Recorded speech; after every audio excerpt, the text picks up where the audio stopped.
Sa taon tanaw. Ano masasabi mo sa mga senior natin? Isa-isay natin ha. Ano mo lang sila, yung i-describe mo lang. Yung hindi naman yung anong masasabi mo kung unahin natin senior natin, si Boss Gomer. Si Sir Dos. Si Sir Dos. Mga ito, si Paring Bobot. Si Bob. Si Sir Ariel. Si Sir Ariel. Si Sir Jolan. Si Sir Jolan, professional. Meron diyang baliw. Pero hindi ako baliw. Pero hindi ako yung baliw na yun. Sadya, sinasabihan lang ako. Sabi nga, may toyo yan si Troy. Sa totoo, hindi ko naman pwedeng... Sa totoo meron dito. Sa totoo, ang tao wala namang toyo.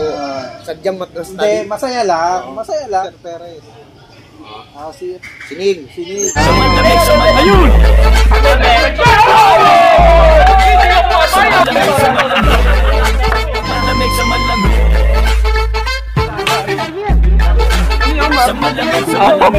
Yun. Ano? Sa malamig. Ang dalawang magkape. Sa malamig. Malamig sa malamig. Sa malamig sa malamig. Sa malamig sa malamig. Sa malamig sa malamig. Malamig sa malamig. Bye birthday! Go!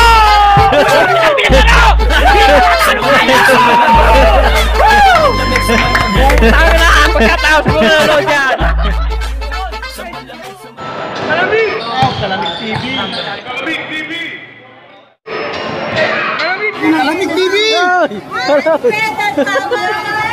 Shoutout sa Kalamig TV! Bayani talaga, bayani talaga.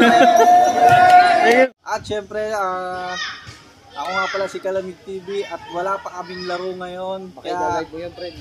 Kaya kami ngayon ay i-interviewin ko ang most controversial, ang most requested na referee, si Sir Troy.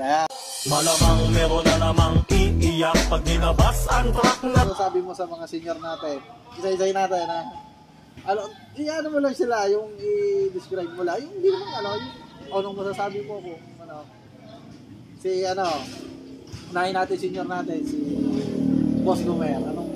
Ano mo kay Boss Gomer? Anong kagandahan anong masasabi mo kay Boss Gomer? Kay Boss Gomer, doon ko nakita yung totoong professional na referee. Siya talaga ang totoong professional referee.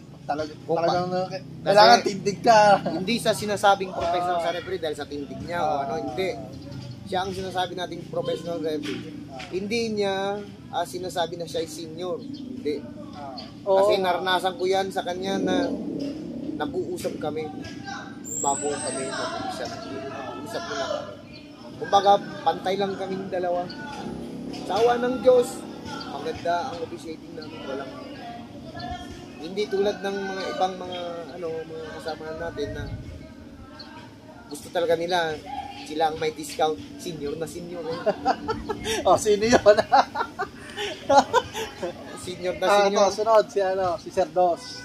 Si Sir Dos, magaling siya sa tawagan naman. Wala namang problema yun. Napakahigpit na pag nagturo. Seryoso yun. Tapos, si Sir Dos, naman yan sa, pag nagtanong ka naman sa kanya. Ito naman yun. Ito naman. Ano bang mga dapat gawin? Parang gano'n. So, sasabutin ka niya. Straight business of control. Ano talagang dapat gawin. Stricto nga din. Kasi coach din siya ng LPU ayaw niya na parang pang paugag-ugag sa loob. Hanggat maaari. Pag siya ang kapartner mo, ayusin mo. Si Paring Bobot. Si Bobot, professional referee naman. Siyempre. Talagang maipindi niya. Patay ka niya. Paloko-loko. Okay naman siya. Wala naman tayong magawa doon. Kung ano naman talaga yung yung officiating niya. Okay naman siya. Pag nagkasama naman. Pag nagkasama naman kami. Minsan, teka muna. Ganun. Kasi may naman yan. kumbaga, kinokorek ka naman niya. Oo. Saka maganda rin yung leadership niya pagka sa isang venue na nagkakagulo-gulo pag walang senior. Wala yung kanya-kanyahan niya kung sino unang takbo. Yun, diba? wala tayong problema doon. Wala naman. Siyang talagang, ito kaya talagang kapag kain, wala din problema. Tapos Ate, hindi pwedeng milalamang. Ate ka dyan. Oo. Si Sir Bubot, ewan ko ba dyan, parang hindi ko rin maintindihan kung minsan eh. Kasi, kumbaga, kung makita man ito ni Sir Bubot, walang problema. Oo. Tatawagin niya ako, tapos mamimigay lang pala kami ng sigarilyo dito sa iba. Wag naman, parang ako, wala naman din. Pero naman, professional siya sa mga lahat. Ngayon, si Sir Ariel.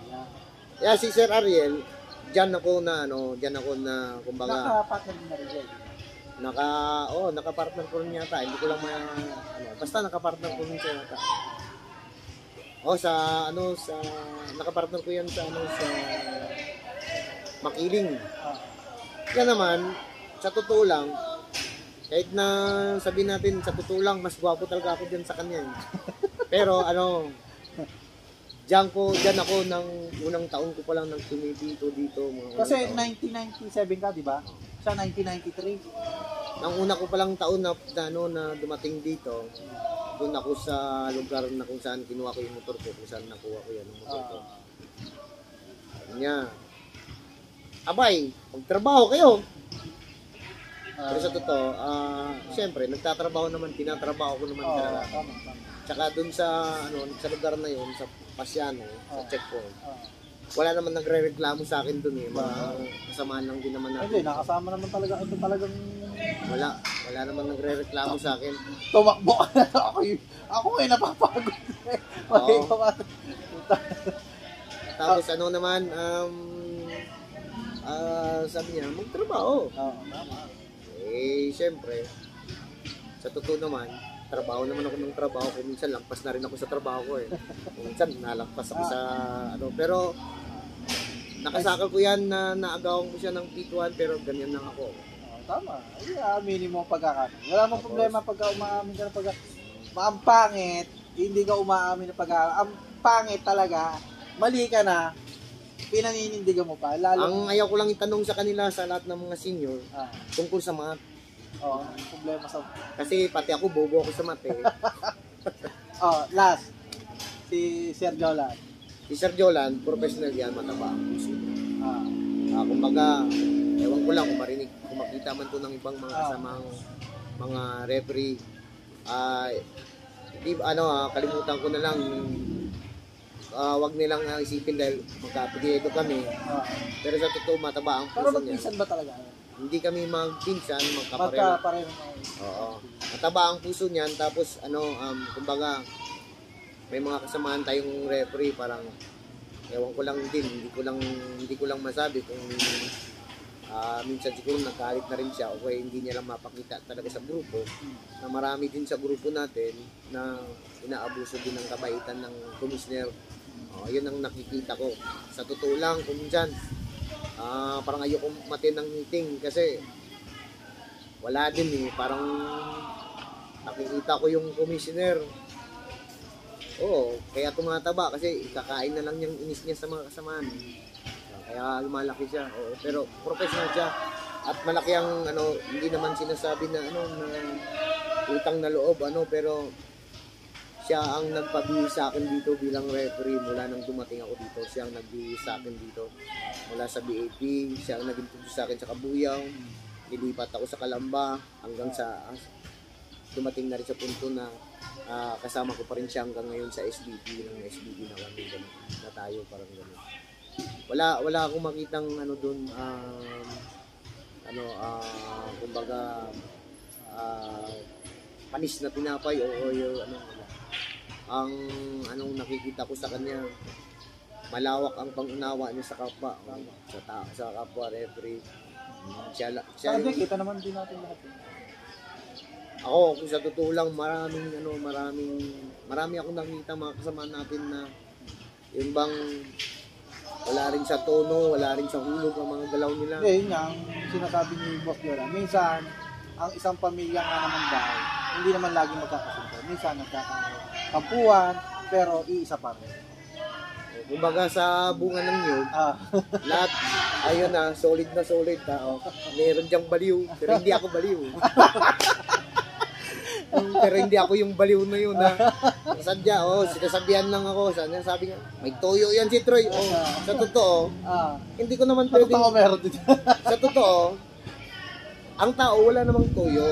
Sadyang Hindi, matras-study. masaya lang. Masaya lang. Hindi naman. Sadyang ano lang talaga, yung Ay, alam ka naman lagi kang bulero lang ako, masayahin lang talaga ako. Tapos, mahilig lang ako sa mga patalinhaga na mga salita na minsan, diyan ko malalaman kung ang kausap ko ay mahina ang pick up.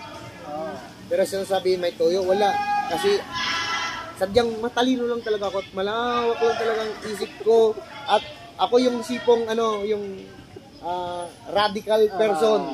Yung radical person, always meron siyang point of view sa mga bagay-bagay. Oo.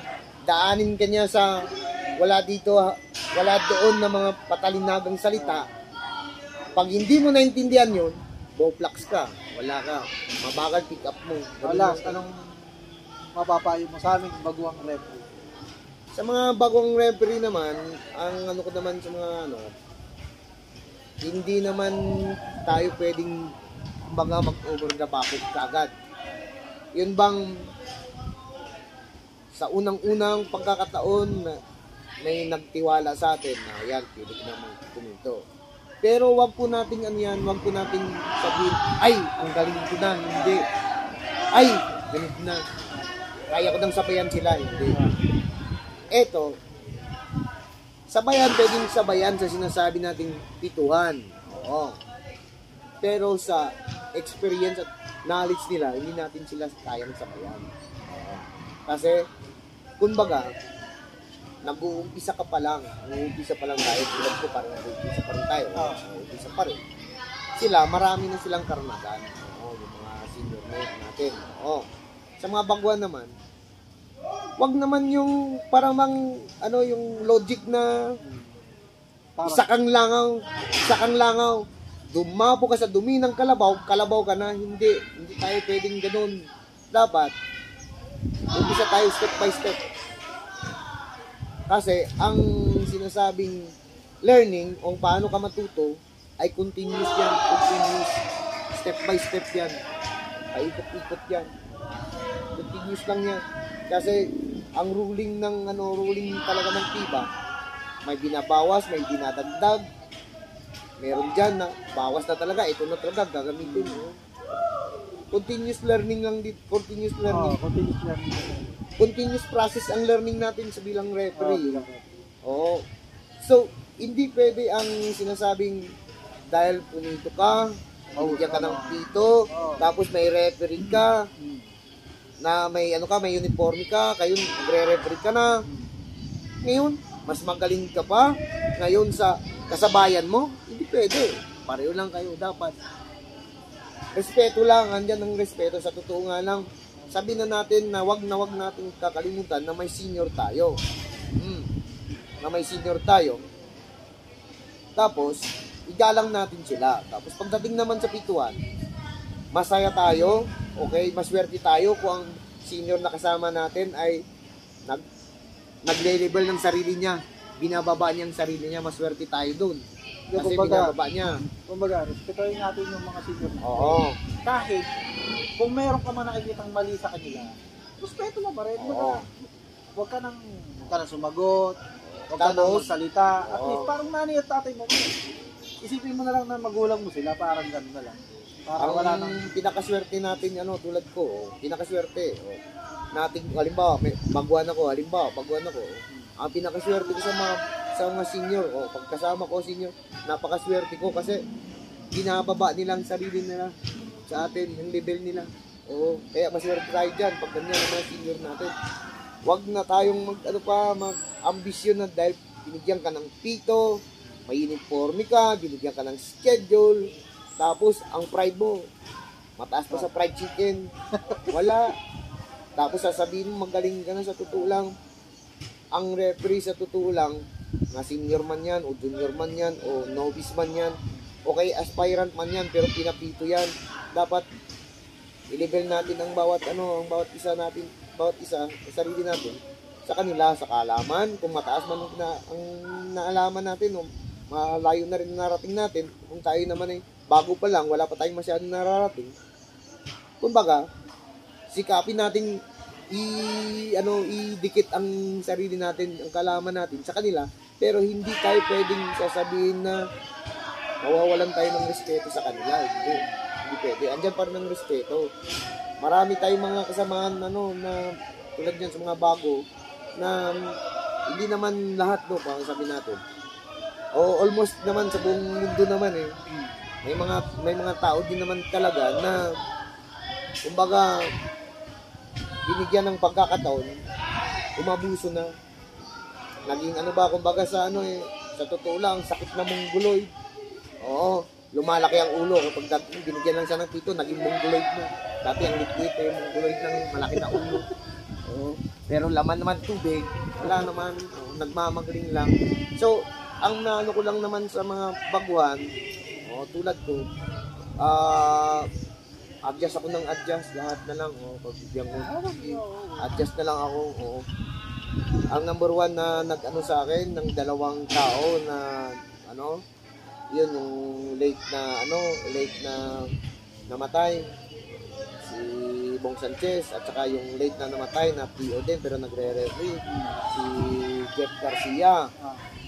Yun lang din na nagsabi sa akin, sabi niya, wala naman tayong counter-champion sa'yo sa officiating. Nagulat niya kami. Share to ka tumawag. May mga time lang din naman na nagkakamali ka. Siyempre, natural lang din naman yun. Pero, believe naman daw, parang ganun, okay naman. Gagawin ka lang ng ganito, relax lang. Basta wag lang masyadong relax. Kaya yung iba, hindi galit din. Relax Oo. Yun lang. Tapos, Tina, sila lagi ang yung mga nakakasama. Oo, nakakasama ko si Tina. Kumbaga, minsan hindi alam ni Frank Cara, niyang commissioner dati, hindi niya alam na may pinipituan kaming tatlo. Pero malay ko ba doon, gusto ko lang sumaman din naman sa kanila kasi sila ang una kong nakilala. Hindi ko alam kung kulambo yun. Wala akong alam doon. Wala daw alam Atagal mo na ginamit, di mo alam kulambo. Hindi, yung nga pala, si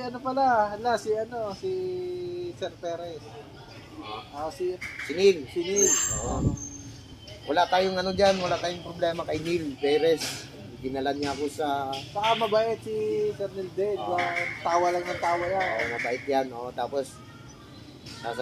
ka lang ng pito. Gusto mo. Idol ka nga nun Idol ka nga nun, Sir. Gusto na. Parang ang galing ako. Gusto ko yun. Hindi, si Sir Neil, yan, dito mo wala kang... Una ko pa lang kami. Wala ka rin din masasabi din sa akin. Pero, sa bagay, hindi ko pa rin naman nakakasama sa pagpituan. Hindi ko rin... Saan ba yun? Yung Palingon? Sa Kapamilya ba yun? Yung malaking court doon? Ano ba yun? Sa Palingon. Palingon ba yun? Iba naman yung covered court na kulob. Saan ba yun yung... Palingon, sa Playa. Playa. Ano ba yun yung... Mas sobrang laking court doon. Lapad. Yun nga, yung Palingon niya. Saan ba yun? Yung mainit. Yung sobrang init. Hindi, iba. Yung isa pa. Na-open yung gilid. Parang open ang gilid. Basta lugar yun. Saka ba... Diyan din mismo malapit sa Palingon. Malapit sa Lingga. Tapos Palingon. Lingga nga ata. Palingon. Tapos yun doon pa. Ano ba yun? Basta, dinala ko ni Neil doon. Kaya po magre-referee. Tapos? Dinala ko ni Neil doon. 5 game. Oo. Sobrang laki. 2 month officiating. Hingi ako ng sa kanya. Sabi ko, wala pang reinforcement to. Siyempre naman, bago pa. Sampiruhan. Sampiruhan. Sampiruhan. Sobrang laki ng court. Sobrang lawak. Haba. Yun. Pero wala, si Neil, wala kang masabi doon. Oo. Kasi, pati kang referee din naman yun. Saka, wala yan, ano nangyari? Wala, ito. Nagkaroon din pala ng liga din dito sa Biron. Nilipat sa Kapamilya. Oo. Gawa na nagkaroon ata ng event dun sa Kapamilya. No? Kaya dun nilagay sa kaya pala. Nakapumito siya doon? Pumito din. Magkasama kayo? Kasama kami. Dalawa lang kami. 5 game. Ah! Dalawa na visiting? 5 game? Oo. Wala pa akong motor noon. Sige, commute. Turo niya ako. Ito na sakay. Oh, dito na ako. Sige. Diretso na lang yan. So yun, no? Di na lang matatapos sa aming interview ng pag-uusap namin. Basta! Isa lang masasabi ko. Referee ako.